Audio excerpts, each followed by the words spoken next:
অবস্থা দেখেন, এটা কি ভালো আলুর সাথে সিদ্ধ দেওয়ার কথা? আপনারা বলেন, ভালো আলুর সাথে কি সিদ্ধ দেওয়ার কথা? হ্যাঁ, এইসব বিজনেস। তুমি আলুটা ফ্রেশ করে ধুইয়া তারপর সিদ্ধ করবা। কারণ কি, এটা তো রান্না করে আর খাচ্ছেন না, এটা কিন্তু মিক্স করবে। তুমিও খাও, এটা তো অন্য মানুষ কেউ খাবেন না, কেউ খাবেন না। এটা খোলেন। এটা কি জিনিস? কখন বানাইছেন? কালকে রাত্রে বানানো। কালকে রাত্রে? কি কি আছে এটার মধ্যে? দই, দুধ, চিনি। কেন আপনারা ইনস্ট্যান্ট বানিয়ে দেন না ব্লেন্ডারে? এটা কি আপা যেই আসুক, লাচ্ছির দোকানে কি করে, সবাই তো ইনস্ট্যান্ট লাচ্ছি বানিয়ে দেয়, দইটা মিলিয়ে পানিটা বরফ দিয়ে। এই দই কি আপনারা বানান? কারখানা?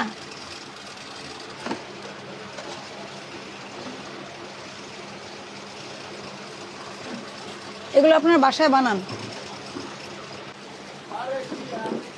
আর নিচে কি, এটা কি? আর ওগুলো কি ডিম? বের করেন।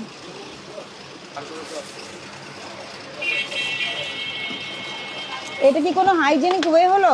আপনি কি এই পলিথিন নিয়ে ডিমটা রাখতে পারেন কিনা একটা কথা বুঝেন। এই ডিমটা সিদ্ধ করে ফেলছেন, তাই না? এটা কিসে দিবেন আপনি? চটপটিতে। এটা তো আর রান্না করা হবে না, আপনি মিলিয়ে দিবেন।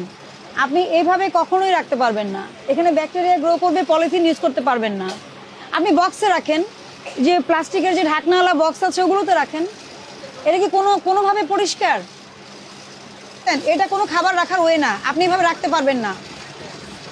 নিরাপদ খাদ্য আইনে স্পষ্ট করে বলা আছে আপনি কিভাবে খাবার রাখতে পারবেন না পারবেন না। এটা সরান, উঠান। ময়লার বালতি ঢেকে রাখবেন, ডাস্টবিন ঢেকে রাখবেন। এটা কখন বানাইছেন? কালকে রাতে বানাইছেন। উনি বলছে কালকে রাতে, আপনি বলছেন সকালে। গ্যাস সিলিন্ডারটাও এখানে। এগুলো কি? এগুলো যে আপনার এমনি ড্যামেজ মাল। ড্যামেজ মাল তাহলে ফেলে দিতে হবে না? না, ড্যামেজ কোম্পানি চেঞ্জ করে। আপনার তো এখানে কোনো জায়গাই নাই, একটা মানুষ দাঁড়ানোর জায়গা নাই, এমন স্পেস দিয়ে এখানে সিলিন্ডারটা রাখছেন আপনি, যে কোনো সময় এটা বার্স্ট হবে। এটা উঠান। বরফে আটকে গেছে। এটা কি খাবারে ব্যবহার করার জন্য প্লাস্টিক? এটা কিসের ড্রাম বলেন? আপনি বলেন কিসের ড্রাম, কোত্থেকে আনছেন? নিরাপদ খাদ্য আইনে স্পষ্ট বলা আছে আপনি খাবার কিসের সাথে রাখবেন, কিসের সাথে রাখবেন না, একদম স্পষ্ট নির্দেশনা আছে। কেমিক্যাল সেটা জানে, বলে যে কেমিক্যাল না। কেমিক্যালের ড্রামে কি সে লাচ্ছি ফালুদাগুলো রাখতে পারে কিনা? হ্যাঁ, এটা বরফ গলবে, এগুলো বের করবেন। দেখি, ধরেন। আলু কোথায় রাখছেন? গ্যাস সিলিন্ডারের ভিতরে। পচা আলু কেন আনছেন?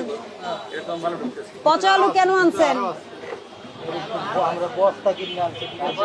হ্যাঁ, তাহলে পচা হলে ফেলে দিবেন না। তাহলে এখানে এগুলো কি সিদ্ধ করছেন? সব পচা আলু আর ভালো আলু একসাথে সিদ্ধ করছেন?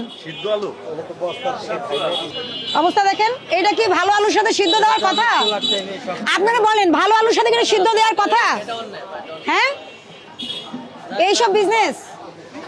আপনার মালিক কোথায়? মালিক নাই মানে মালিককে ডাক দেন, ফোন করেন। আপনি কি করবেন? বস্তা থেকে যখন আলু বের করবেন থাকতে পারে পচা, পচা আলুটা আলাদা করে ফেলে দিবেন, ভালোটা সিদ্ধ দিবেন। এইটা কি আপনি কোনটা ভালো? কে বলতে বোঝা যায় না? দেখেন আপনি কোনো, এটা কি ধরনের ভুল? না না, এটা কি ধরনের ভুল? এরকমের ভুল আপনি করেন কেন? এটা কি ধরনের ভুল? হ্যাঁ, তুমি আলুটা ফ্রেশ করে ধুইয়া তারপর সিদ্ধ করবা। কারণ কি, এটা তো আর রান্না করে আর খাচ্ছেন না, এটা কিন্তু মিক্স করবে। তুমিও খাও, এটা তো অন্য মানুষ কেউ খাবেন না, কেউ খাবেন না। অবস্থাটা দেখেন আপনি, এটা কি না বোঝার সুযোগ আছে?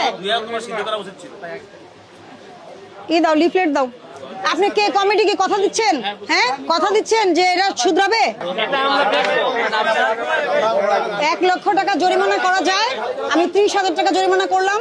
দ্রুত ব্যবস্থা নেবেন, অর্ধেকও করিনি। এইটা আপনার জীবনের শিক্ষা এবং আপনার চারপাশে যতজন আছে সবার জন্য এটা শিক্ষা। আপনার মানে কি, আপনার প্রতিষ্ঠানের যারা কাজ করছেন সবার। মালিক যে সবসময় বলবে পচা আলু সিদ্ধ করতে, এটা আমি বিলিভ করি না। এটা আপনার দায়িত্ব। আপনি আলু কিনেন, পেঁয়াজ কিনেন, যাই কিনেন, এটা আলাদা করে ফেলে সর্ট আউট করে তারপর আপনি, এবং প্রত্যেকটা কেমিক্যালের জিনিস ইউজ করতেছে, কেমিক্যালের যে বাস্কেট একটা, এগুলোর মধ্যে কিন্তু ওনার ফ্রিজে কি রাখছে উনি, এগুলোর মধ্যে লাচ্ছি রাখছে।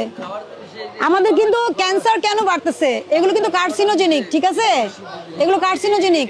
কারণ তো আপনার লাচ্ছিটা তো সরাসরি খাচ্ছেন না আপনি, এই যে কেমিক্যালের যে আছে গ্যালন, এগুলোর মধ্যে রাখা, এগুলো করে কিন্তু কেউ বিজনেস করতে পারবে না। আপনি একটা টিম করেন, টিম করে দরকার হলে আমাদের সহযোগিতা নেন, নিরাপদ খাদ্য কর্তৃপক্ষের সহযোগিতা নেন।